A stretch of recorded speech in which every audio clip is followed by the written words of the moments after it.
예, 안녕하십니까. 동아대변 박경일입니다. 저희 어떤 위상이나 업적을 봤을 때 주제가 너무 과하다고 생각을 하실 겁니다. 저 또한 그렇고요. 오늘부터 2주 전에, 잠시 여기 서울에서 쉬다 가라고 하는 주최 측의 어떤 요청이 있어서 잠시 쉬겠다고 답장을 보냈더니 강의를 하라고 이렇게 하시더라고요. 그래서 이렇게 강의를 준비하게 됐습니다. 하면서 저도 한번 나름 정리가 되어서 이제 뜻깊은 시간이라고 생각을 합니다.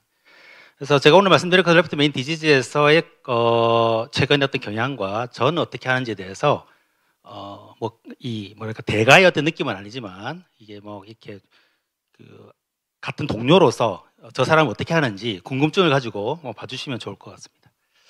잘 아시는 것처럼 레프트 메인이라고 하는 것은 우리 혈관에서 여기 대동맥에서 혈류가 나가면 주가지에서 좌전하행지, 좌회선지로 피가 쭉 가면서 우리 몸에서 전반적인 전신에 있는 마이오카디움 한 70% 이상을 책임지는 아주 중요한 혈관이죠. 거기다가 이 혈관이 병이 대부분 어떠냐면 메인에서부터 그 다음에 있는 사이드 브랜치를 할 수 있는 좌전하행지나 좌회선지로 병이 동반되는 경우가 많고, 사이드 브랜치로 알려져 있는 좌회선지도 사실 마이오카디움의 상당 부분을 차지하기 때문에 무시할 수도 없습니다. 거기다가 주가지가 있으면 여기가 동그랗지 않죠. 이게 나이가 들면서 이렇게 쭉 당겨지면서 이 동그랬던 레프트 메인의 어떤 모양이 쭉 길쭉해진 오보이드 형태로 바뀌기 때문에 우리가 레프트 메인을 시술할 때는 꼭 아이부스라든지 영상을 보고 이게 잘 붙어 있는지 꼭 확인해야 되는 절차가 있는 아주 복잡하고도 무시무시한 병변입니다.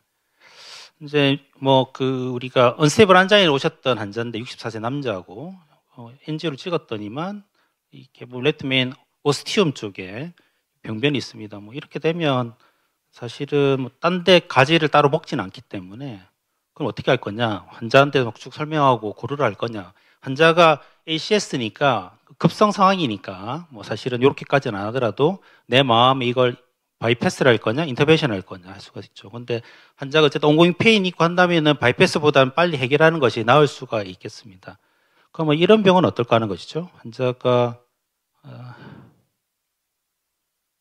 체스트 페인으로 왔는데 베스리어스 레프트 메인 디스탈 쪽에 병이 있고 트리퍼케이션의 병이 있다. 그러면은 환자한테 더 고르라고 하는 거죠. 바이패스 하면 가슴을 열어야 되고 수술하다가 중풍 올 수 있고 시술은 하는데 하다가 막혀가지고 이것저것 할 수 있고 그럼 생각해봐라고 하고 하면 환자가 결정을 해야 되는 거죠. 이게 다른 얘기긴 합니다만 결정하는데 시간이 보통 저희가 엔지오방에서 설명하고 보통 그 자리에서 결정을 하는 경우가 많은데 실제적으로는 결정을 하루 내지 이틀을 주라는 것이 대법원의 판례입니다. 그러니까 일단 어떻게 할 거냐, 환자한테 고르게 할 거냐 하는 것이죠. 사실은 지금 우리가 갖고 있는 어떤 레프트 메인에 대한 어떤 기본적인 전략에서 가장 우월한, 가장 항상 그 위치를 고수해 왔던 것은 바이패스 그래프트였습니다. 그러다가 거기에 대해서 약물 치료들이 열심히 따라잡고 있고 그것보다 버금가는 속도로 따라오는 것이 인터벤션이죠. 인터벤션이 여러 가지 좋은 약제들과 좋은 기술력을 바탕으로 해서 이전에 비해서 권고안이 하지 마라 해서 할 수도 있겠다. 하는 거 좋겠는데 하다가 일부에서는 바이패스가 만큼이나 성적이 좋다는 쪽으로까지 위치가 계속 상향되고 있죠. 그럼에도 불구하고 우리가 인터벤션을 할 때 레프트 메인에서 바이패스보다 우월하다고 얘기를 하진 않죠. 넌 인페리어, 그러니까 인페리어 하지는 않다라고 얘기할 수밖에 없는 이유는 결국은 우리가 하는 인터벤션이라는 것이 혈류에 제한이 있는 부분을 치료를 해주는 거기 때문에 우리가 혈류에 제한이 있는 부분을 치료하더라도 이외의 공간에서 결국은 다시 또 병변이 생길 수가 있다는 것이죠. 그러니까 혈류에 제한이 있는 부분을 치료하지만 바이패스 그래프트는 결국은 아나토미가 아무리 복잡하더라도 그걸 결국 바이패스해서 해주고 거기다가 실제 병이 있어서 그게 막히더라도 CTO의 코라테랄 플로우를 하나 만들어주는 것처럼 결국은 MI, 심근경색을 막아줄 수 있는 효과가 있기 때문에 결국 인터벤션이라고 하는 국소적인 치료보다는 바이패스 그래프트가 좀 더 우월하게 생리학적으로는 저희가 그렇게 믿어볼 수가 있는 것이죠. 거기다 또 문제는 뭐냐면 우리가 레프트 메인 디지즈 이렇게 하면 굉장히 심플하게 머리는 또 오릅니다만 실제 우리가 보는 임상에서는 굉장히 다양한 어떤 경향이 있다는 것이죠. 그래서 아까 보셨던 것처럼 레프트 메인인데 오스티움에 있거나 바디에 있다, 다른 가지를 안 먹었다. 그건 사실 아나토미 굉장히 좋은 편이죠.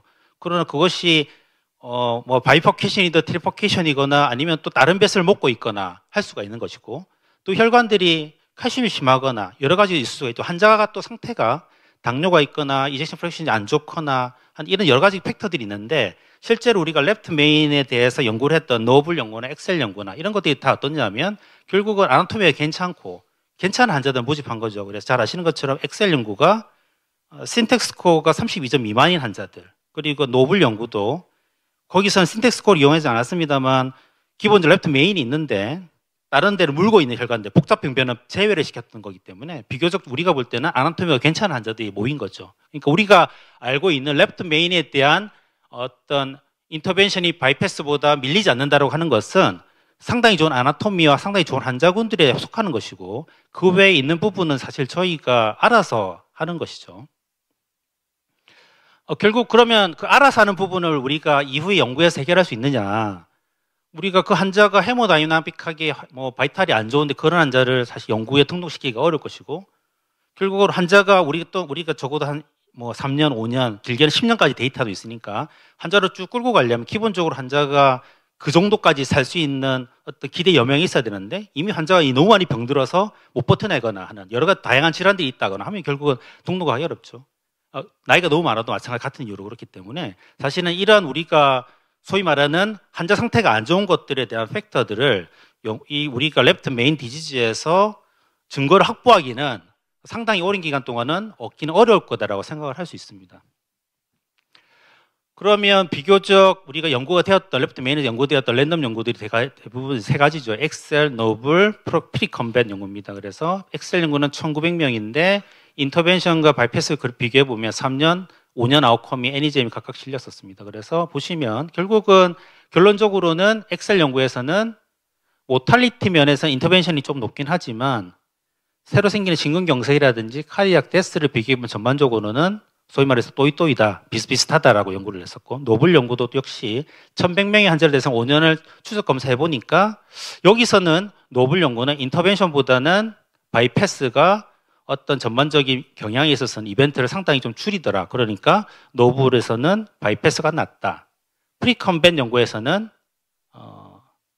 비슷하게 나왔다. 그래서 결국은 랩트 메인에서는 인터벤션이 바이패스보다 우월하진 않지만 그래도 어느 정도 좀 그 근처까지 따라잡고 있을 수 있다. 그러나 그 랩트 메인에서의 어떤 병변의 헤테로제네시스 생각할 때는 여전히 그 우월성은 바이패스가 가지고 있다라고 현재까지 볼 수가 있습니다.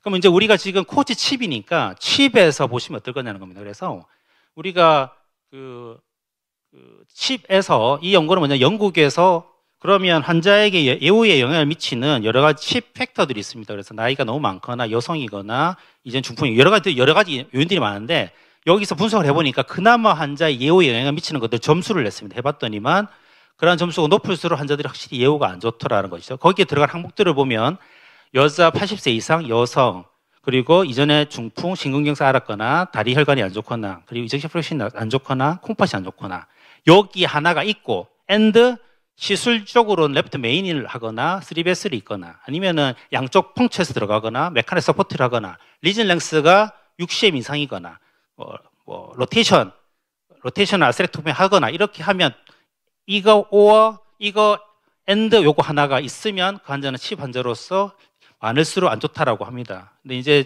그 중에 우리가 환자들 팩터 중에 가장 계속 얘기되는 것이 당뇨 이슈인데요. 아까 말씀드렸던 신텍스, 노블, 엑셀 거기에다가 그 연구들을 모아가지고 메타 연구를 했었습니다. 해봤더니만 확실히 이 실선이 당뇨가 있는 환자들인데 당뇨가 있는 환자군들이 당뇨가 없는 환자군인 이 점선에 비해서 확실히 보면 이벤트가 많이 생기고, 그러면 여기서 보시면 파란 색깔이 인터벤션이고 붉은 색깔이 바이패스군인데 바이패스군이 인터벤션보다는 확실히 이벤트가 좀 덜 생기지만 통계학적인 차이가 없었습니다. 그래서 이 메타 분석 결과에서는 인터벤션이 당뇨가 있던 없던 간에 바이패스에 버금가는 성적을 낼 수 있다라고 연구를 했는데, 이것도 역시 맹점이 있는 거죠. 왜냐하면 랩트 메인이 아까 제가 말씀드렸던 것처럼 헤테로제네시스 되게 있는데 당뇨도 그렇죠. 확실히 마찬가지죠. 당뇨가 심플 디지즈인가? 그건 아니죠. 당뇨는 환자가 몇 년을 겪었느냐, 그 환자가 당화혈색소 조절 잘 되느냐,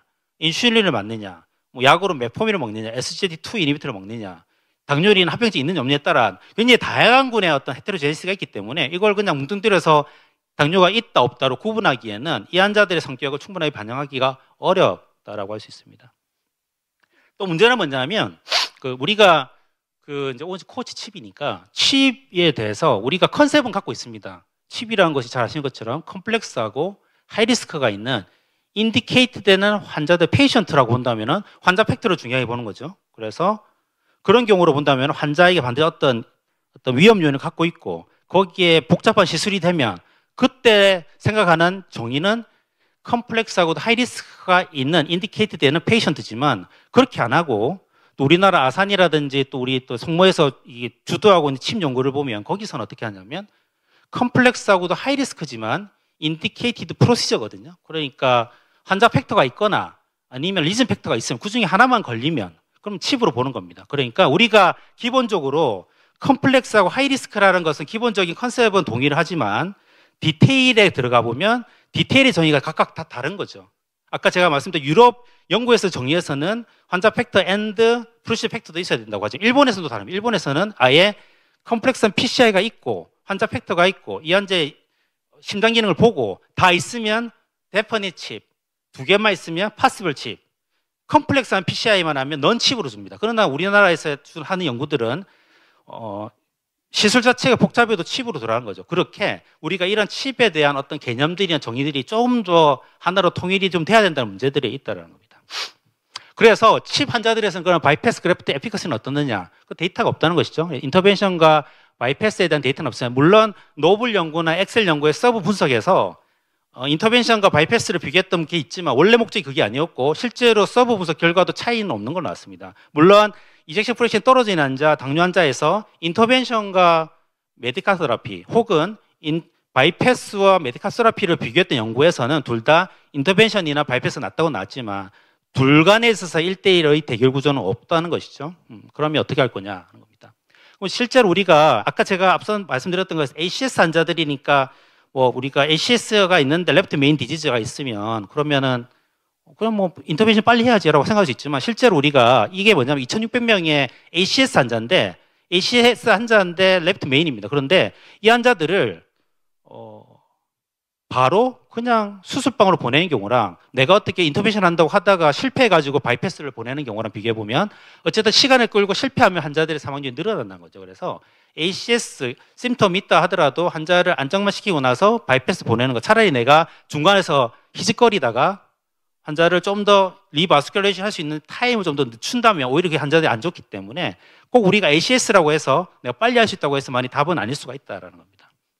그래서 최근에 경향에서는 엑셀과 노블 연구가 나오고 난 다음부터는 우리가 비교적 병변이 심플할 때는 인터벤션이 바이패스 그래프트만큼이나 괜찮을 수 있고 레벨 오브 에비던스 B였지만 엑셀이나 노블 연구가 나오고 나서부터는 유럽 쪽에서는 공고한 에비던스 A를 올렸습니다. 미국은 아직까지도 B로 두고 있지만 이거 뭐냐면 여전히 인터벤션이 바이패스의 대체물로서는 인정을 할 수 있지만 우월할 수는 없다라는 것이죠. 그러면 이제 주제입니다. 이제 저는 어떻게 하느냐? 저는 일단은 환자가 완전 인터벤션을 CAG 했죠. CAG 했는데 환자가 일단은 스테이블하고 거기에 칼슘이 있거나 아니면 손을 대야 될 게 많다. 이 말이 뭐냐면 결국은 빨리 안 끝날 것 같다. CAG를 했는데 빨리 안 끝날 것 같다. 레프트 메인인데 빨리 안 끝날 레프트 메인이다. 그럼 저는 바이패스를 보냅니다. 그런데 이제 환자가 심텀도 있고 뭔가 좀 안 좋아서 내가 좀 하겠다고 했는데 그때 환자가 언제 바이패스 보냈냐? 막상 시작했는데 제가 했던 예상 시간 내에 안 끝나는 뭔가 조금 이거 산으로 가고 있다는 느낌이 들 때 저는 바이패스를 보냅니다. 물론 영어로 표현했기 때문에 되게 있어 보이는 표현이지만 한글로 표현하면 둘 다 빨리 안 끝날 것 같다 할 때 저는 바이패스를 보내고 있습니다. 저는 그렇게 생각합니다. 바이패스랑 인터벤션은 경쟁 관계가 아닙니다. 서로가 서로를 대체하는 물이기 때문에 내가 바이패스를 보내거나 내 인터벤션 하거나 거기서 서로의 대체물이기 때문에 적절한 치료법을 우리가 찾아내야 되겠다라고 생각을 합니다. 경청해 주셔서 감사합니다.